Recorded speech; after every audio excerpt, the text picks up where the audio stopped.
Two U.S. Army Japan Black Hawk helicopters departed Camp Zama recently in support of a Tokyo Metropolitan Government humanitarian assistance and disaster relief exercise that also included members of the Japan Self-Defense Forces, U.S. Navy, and more. The goal today for us was to show the Japanese people that we're capable and able to help them in the event of a natural disaster or some type of an event that occurs which they will require our support. The exercise scenario was a major earthquake, destructive tsunami, and volcanic eruption impacting two islands approximately 200 kilometers south of Tokyo. The mission? Deliver relief supplies to the airport on one of the islands. But first they had to retrieve the supplies from a cargo ship. The U.S. naval ship Matthew Perry was destination number 1, at which point one of the helicopters was tasked to land on board the vessel to pick up the supplies. For a U.S. Army pilot, it's something that is generally outside of our comfort zone, but we here in Japan exercise this often. It's certainly a challenging profile for us to execute, but with practice and training, we're becoming pretty good at it. On this day, the wind was strong, but the helicopter landed safely. The ship's crew then quickly helped load the cargo onto the Black Hawk. Both helicopters then headed for nearby Miyake Island, known for, among other things, a volcano that has erupted several times in recent history. When they arrived, yet more players in the exercise were there to greet them. We had Japanese ground self-defense force, air self-defense force, Japanese fire department down there, all in the effort to support the Tokyo Metropolitan Government.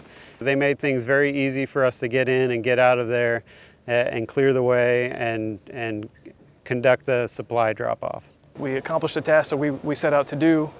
We were actually early on our time. We hit our target time in order to drop off those supplies, and then departed and arrived back here early. So today was great. For U.S. Army Garrison Japan, this is Rich Feagler.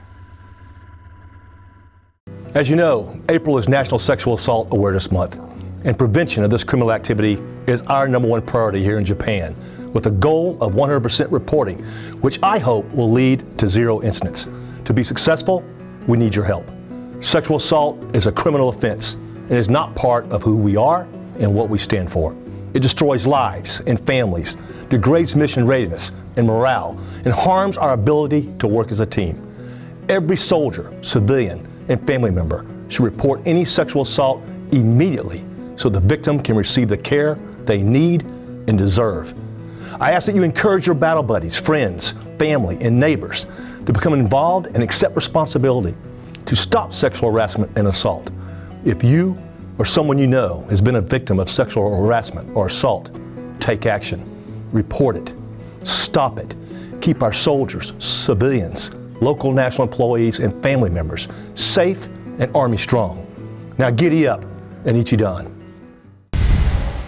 Members of Camp Zama's Tukan Masonic Lodge 106 came together with other groups recently to prepare onigiri, rice balls filled with umeboshi, a sort of pickled plum filling that they would distribute to those in need later that evening.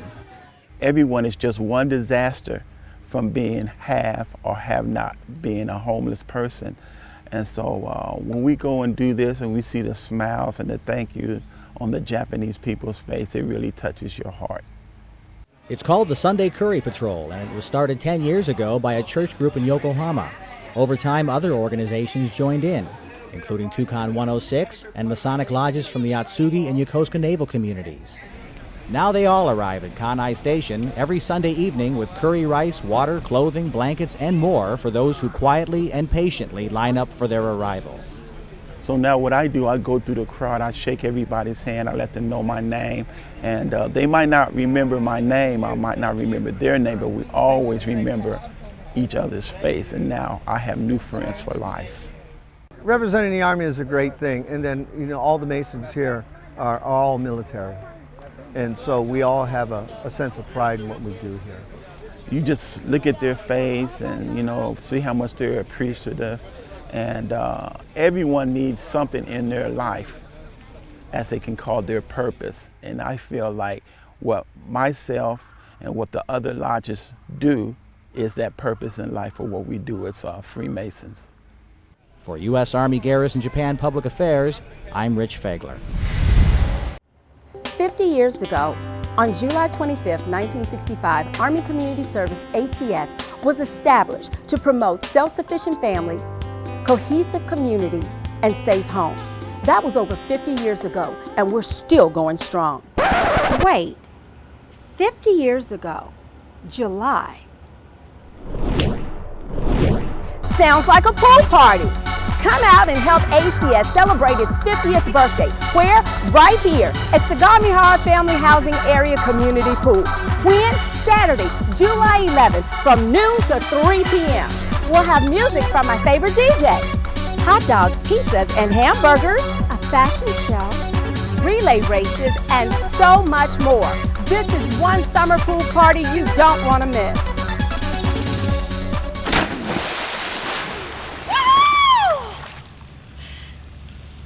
The ACS 50th birthday pool party, the coolest party ever. Saturday, July 11th from noon to 3 p.m. at the SFHA Community Pool. See you there. Members of Camp Zama's Boy Scout Troop 34 and Cub Scout Pack 34 joined forces with their Japanese counterparts from Machida recently for a day of learning, competition, and camaraderie. Well, we got together and our first thing we did was a fire building competition. So the boys had, the scouts had to go out and collect firewood and kindling, and they had 3 matches to get it going, and it had to burn high enough to burn through a rope.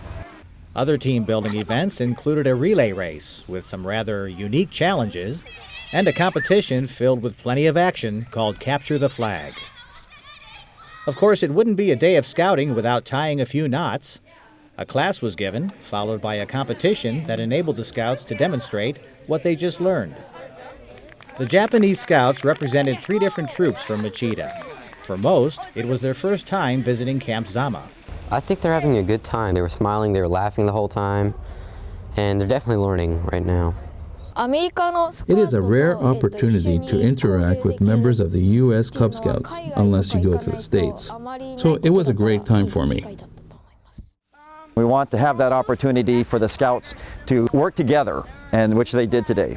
You know, there's a language challenge for almost everybody, but in many ways they learned how to work through those with hand signals and just showing things with the ropes and fire building, that you really can work together without being able to speak the same language. Reporting for U.S. Army Garrison Japan, this is Rich Feagler.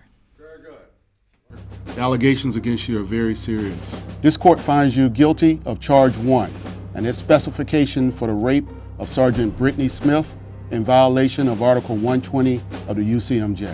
You are sentenced to 3 years in confinement, forfeiture of all pay and allowances, reduction to E1, and a bad conduct discharge. Sometimes he would push the line, but I never thought it would go this far. How could I have stopped my soldier from doing this?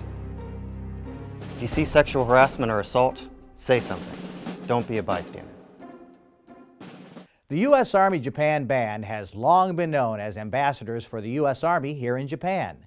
You've probably heard them play at a variety of events both on and off the installation. Recently, a part of the U.S. Army Japan Band, known as the Pacific Brass Band, won a title in the Music Performance Team of the Year competition. We'll be right back with that and more.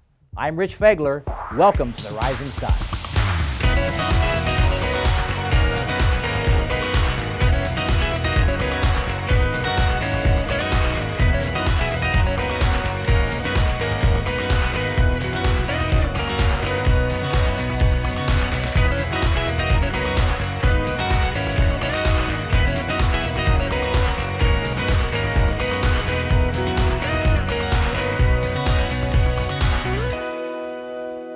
The Pacific Brass Band, which is actually a part of the U.S. Army Japan Band, recently earned top honors in the Music Performance Team of the Year competition.